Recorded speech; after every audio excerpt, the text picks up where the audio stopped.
Ladies and gentlemen, addressing here at this 25th anniversary annual academic sessions of SLAUS, please welcome the President of the British Association of Urological Surgeons, Dr. Ian Pearce. Thank you very much. Honoured guests, ladies and gentlemen, friends, future friends, it's an enormous pleasure, it's a great honour for me to be here and participate in these silver anniversary celebrations. So thank you very much for inviting me. It's been a real fantastic day today, and I know tomorrow will be exactly the same.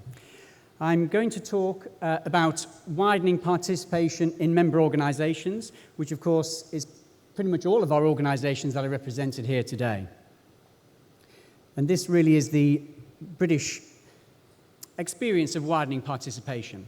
And when I was thinking about that, I thought, what exactly do we mean by widening participation? Well, it's really about removing barriers, isn't it? To enable, in fact, to encourage every single member to be as involved in their organisation as they would like to be. In other words, making sure that everybody has been up-levelled so that we're all on the same even keel. And the principles surrounding that really is that diversity, it's an essential component of our success, not just of membership organisations, but also of society at large. Every single person can positively contribute. There shouldn't be anybody anywhere that feels that they cannot do something or cannot be involved because there are barriers, whether there are perceived barriers, whether those barriers are seen by only a few people or perhaps a whole cohort of people. We want to make sure that all of these are eliminated. The benefits are probably a bit self-explanatory, but I have put them down here. There is massive potential in diversity, and only by embracing and widening our participation can we really realise that true potential. It, of course, enriches discussion. Every single person, and as I look out here today, I'm sure that every single person in the audience and on this table has had a different journey in their life. We're all different, aren't we?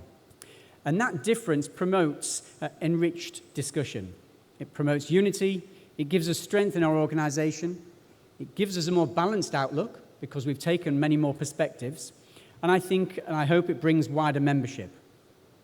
And most importantly at the end, it ensures sustainable succession. And people often talk about legacy, but actually our legacy is the person or the people who come after us. How did we do that in Britain? We developed a working group specifically looking at widening participation. We attempted to collect as much demographic data from our members as we possibly could, and we cast that net very, very wide. We immediately eliminated so-called single cohort panels. So if you come to any BAUS events, you will see that there is a mixture of every different journey possible. We've created a code of conduct, which I will show you very shortly, and we're doing mentoring as well as reverse mentoring. And for those that are not familiar with reverse mentoring, that is essentially getting slightly older people like me, or very older people like me, and getting very younger people to tell them what troubles they feel, what challenges they've got to overcome, so that we can understand that more effectively. And of course, shadowing. This is the widening participation section of our website. The lady at the top is Susan Willis, one of the BAUS trustees, who's been chairing this for the last 2 years, and she is handing over at the end of this year to the President-elect, Joe Phillip, who will take over as President of BAUS in June 2026. We created a 10-point plan a couple of years ago. Our progress throughout this 10-point plan has already been published, and you may not be able to see everything there, but hopefully you'll take home the ticks. We've ticked pretty much everything on there. And the graph that you can see on the right of the screen, this shows the chairs of the sessions at BAUS. And what you can hopefully see is that all of those lines, which represent male, female, Caucasian, and ethnic minority groups, are all converging into one. In other words, we've evened it out. And that's exactly what we're hoping to do. This is our code of conduct.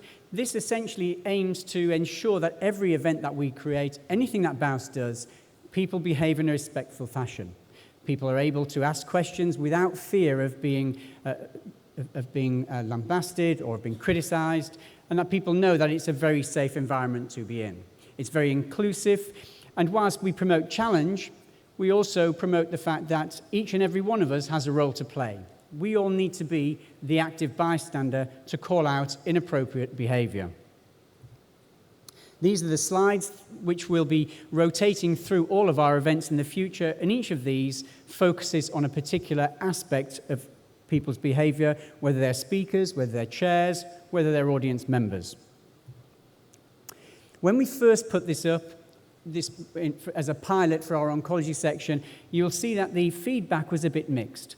There were people in our organization who felt that having a code, and you can see the quote there, was ridiculous. Why do we need to point out the obvious? And of course, we need to point out the obvious because not everything is obvious to every single person. What might be obvious to me may not be obvious to somebody else. So the feedback initially was mixed.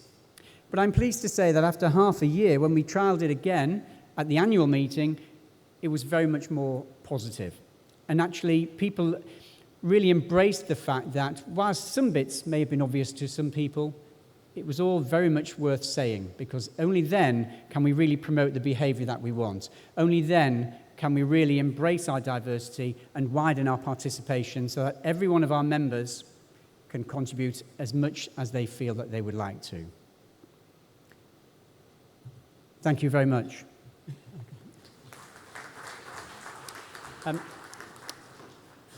At the risk of being a microphone hog, I wonder if I could just make a small presentation, if I may.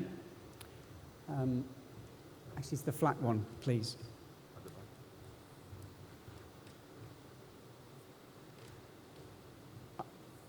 Yes, please, Dan.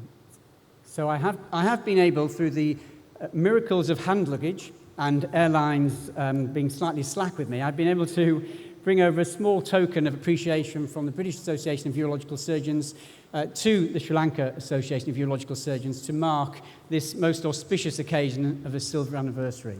So, Manjula, I have this.